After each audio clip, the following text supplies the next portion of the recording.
जोहार गे पठुआ को एतोहब ताबोनाई तिहिᱧᱟᱜ सेचेद आखड़ा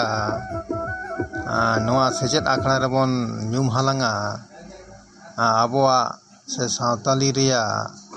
एयाय माहा रेना ᱧᱩᱛᱩᱢ को नोंडे बन नेल ᱧᱟᱢᱮᱫᱟ ऑलचिकी बांग्ला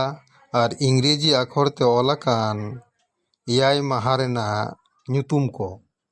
कथा रको मेन कदा दिन हिजुक कान दिन चलाक कान से माहा हिजुक कान माहा चलाक कान अदो आबो सावताली ते चेद माहा को मेना से चेद ᱧᱩᱛᱩᱢ को मेना ओना को बन ᱧᱩᱢ हालांगा ओइलो रे बन नेल ᱧᱟᱢᱮᱫᱟ आबो सावताली ते दो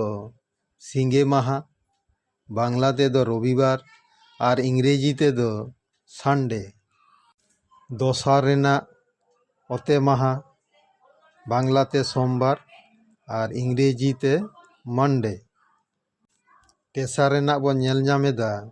बाले माहा बांग्ला ते मंगलवार इंग्रेजी ते ट्यूसडे इने पोरे रेना सागुन माहा बांग्ला ते बुधवार इंग्रेजी ते वेडनेसडे इने पोरे सर्दी माहा बांग्ला ते बृहस्पतिवार इंग्रेजी ते थार्सडे इने पोरे रेना जारुम माहा बांग्ला ते शुक्रवार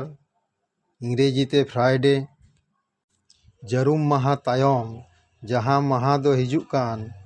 ओना माहा रना ᱧᱩᱛᱩᱢ दो ᱧᱩᱦᱩᱢ माहा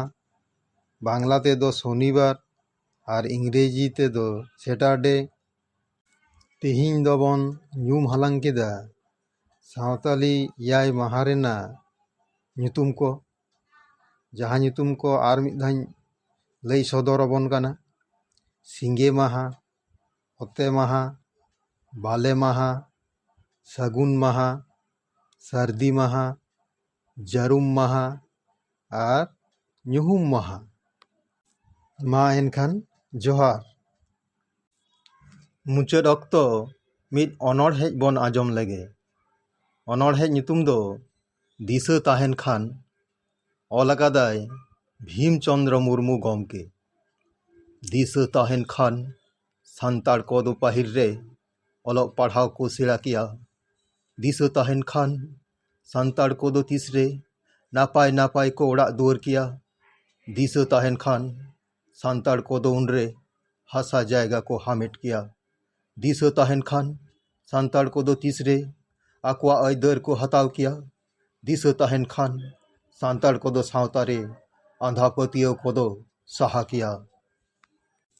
मा एनखान जोहार।